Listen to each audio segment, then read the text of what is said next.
বাংলাদেশ স্বাধীন সার্বভৌম একটা রাষ্ট্র। এদেশের একটা নির্দিষ্ট ভূখণ্ড রয়েছে, একটা লাল সবুজের পতাকা রয়েছে, একটা মানচিত্র রয়েছে, আমাদের একটা রাষ্ট্রীয় কাঠামো রয়েছে।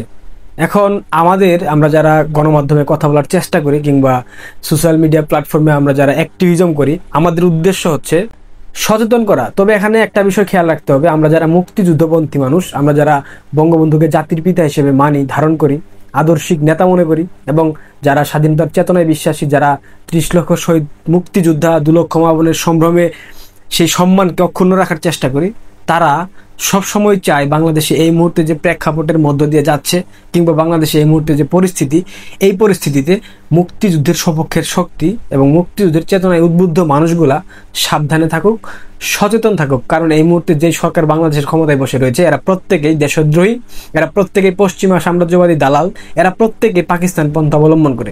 তো এদের কাছ থেকে আপনাদেরকে সচেতন করা, আপনাদেরকে সুরক্ষা করার জন্য যতটুকু অনলাইনে করা যায় সেই চেষ্টাটুকু আমরা সবসময় করে থাকি।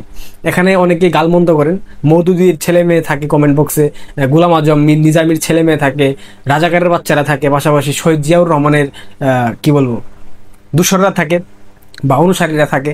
এরা আমাদেরকে বিভিন্ন সময় গালমন্দ করবে, কারণ এরা স্বাধীনতায় বিশ্বাস করে না, মুক্তিযুদ্ধের চেতনা এদের মধ্যে বিন্দুমাত্র নেই। তো তাদের গালমন্দ আমাদের গায়ে লাগবে না, এটা খুব স্বাভাবিক। আর অ্যাক্টিভিজম করতে গেলে এরকম 2-4টা মওদুদির ছেলেমেয়ের কমেন্ট আমাদেরকে সহ্য করতে হবে। আমি গতকালকে আপনাদের প্রত্যেককে যারা দেশে থাকেন তাদেরকে সচেতন করার জন্য যে বাংলাদেশে আগামীকাল যে এনসিপির সমাবেশ হবে, তারা নতুন বাংলাদেশের ইস্তেহার ঘোষণা করবে, এবং এখানে এনসিপির সেই টুকাই জঙ্গিরা তারা নিজেরাই নিজেদের মধ্যে আত্মঘাতী যে জঙ্গিগুলো রয়েছে আবু সাইদের মতো, এরা নিজেরাই মরে গিয়ে লাশের ব্যবসা করে তারা বাংলাদেশের মানুষের অনুভূতি নিয়ে খেলার একটা চেষ্টা করবে এবং প্রত্যেকটা দায় চাপিয়ে দেবে মুক্তিযুদ্ধের সপক্ষের শক্তি এবং বাংলাদেশ আওয়ামী লীগের নেতাকর্মীদের উপর। এটাই হচ্ছে তাদের মূল উদ্দেশ্য। এই সমাবেশ সেগুলা কোনো কিছু না। আমাদের কথা অনেকে বিশ্বাস করবেন না, তথাকথিত গণ অধিকার পরিষদের যে নেতা নুরুল হক নূর, সেও কিন্তু আমি যে কথাটা বলেছি ইন্টেলিজেন্সের যে ইনফরমেশন, সে সেম কথাটাই বলে ফেসবুকে স্ট্যাটাস দিয়েছে। আগামীকাল শহীদ মিনার ও শাহবাগ কেন্দ্রিক প্রোগ্রাম ঘিরে নাশকতা ঘটতে পারে, প্রোগ্রামের নিরাপত্তা নিয়ে আয়োজকদের সতর্ক থাকার আহ্বান জানাচ্ছি। এগুলা কিসের লক্ষণ আপনারা খেয়াল করবেন।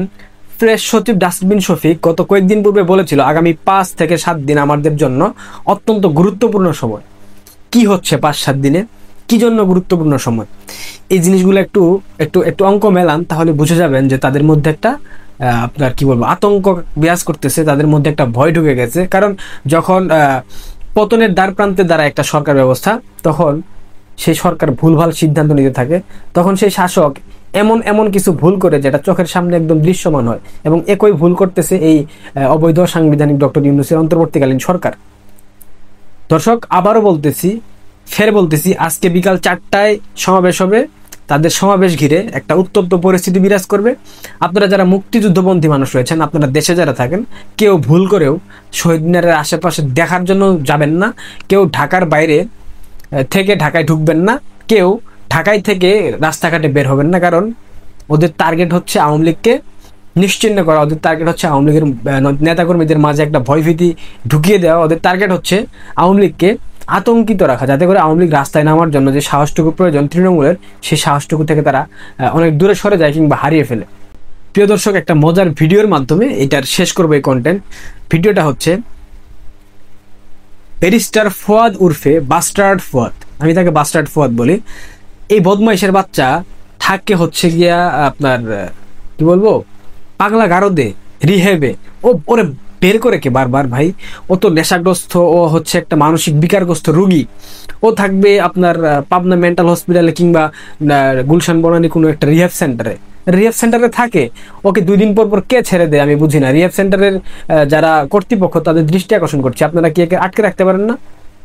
প্লিজ ওকে আটকে রাখেন ভাই। প্রয়োজনে টাকা পয়সা আমরা চাঁদা তুলে বিভিন্ন জায়গা থেকে টাকা পয়সা আপনাদেরকে ম্যানেজ করে দেবো। আপনারা প্লিজ এই উজবুকটাকে, এই উদ্ভট মালটাকে, এই বদমাইশটাকে, এই পাগলটাকে আপনারা প্লিজ বাইরে ছেড়ে, বাংলাদেশের পরিবেশ এমনিতে অনেক বেশি দূষিত হয়ে গেছে, আর দূষিত করবেন না প্লিজ। অনুরোধ আপনাদের কাছে, আপনার করজোড়ে অনুরোধ। বাংলাদেশ বিক্রি করার জন্য জন্ম হয় নাই।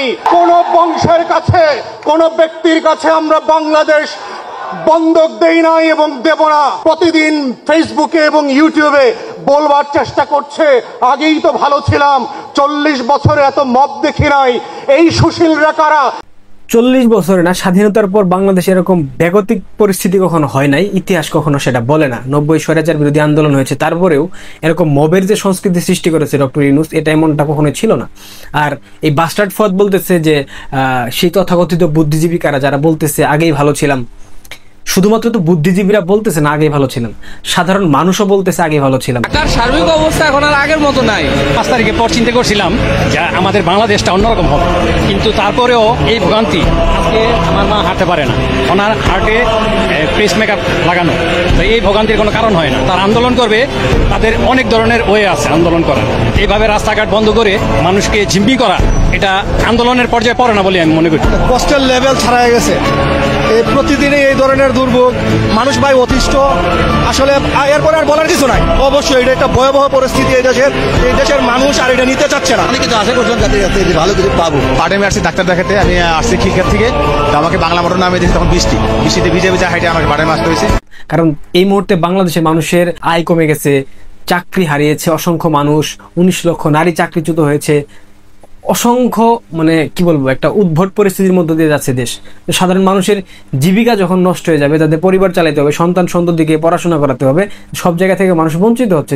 সেই জায়গা থেকে মানুষ যদি প্রতিবাদ জানায়, ক্ষুব্ধ হয় এবং সেটা সামাজিক যোগাযোগ মাধ্যমে ভাইরাল হয়, তখন এই বাস্টার্ড ফদ বলতেছে আগেই ভালো ছিলাম, এটা বলার কোনো প্রসঙ্গই আসে না। একে আসলে ছাড়েন কেন ভাই? টাকা পয়সা লাগলে বলেন না, আমরা দিয়ে ম্যানেজ করে দিতেছি, সমস্যা নাই। ওকে প্লিজ ছাইরেন না, ওকে ছেড়ে দিয়ে বাংলাদেশের পরিবেশটা আর দূষিত করেন। এমনিতে অনেক দূষিত বায়ু বা দূষিত মাল বাংলাদেশের রাজনৈতিক বাতাসে প্রবেশ করেছে, এই নতুন করে আর একে আর ছাইরেন না প্লিজ। আর সেনাবাহিনীর মধ্যে দৃষ্টি আকর্ষণ করছি, আপনারা প্লিজ এটাকে ক্যান্টনমেন্টে নিয়ে একটু গরম সেদ্ধ ডিম টিম দেন, অনেক বেশি বেড়ে গেছে। আমাকে আবারও বলতে হচ্ছে আমরা আগেই ভালো ছিলাম। সবশেষে আবারও আপনাদেরকে সতর্ক করে এখানে শেষ করছি। ভালো থাকবেন, ধন্যবাদ।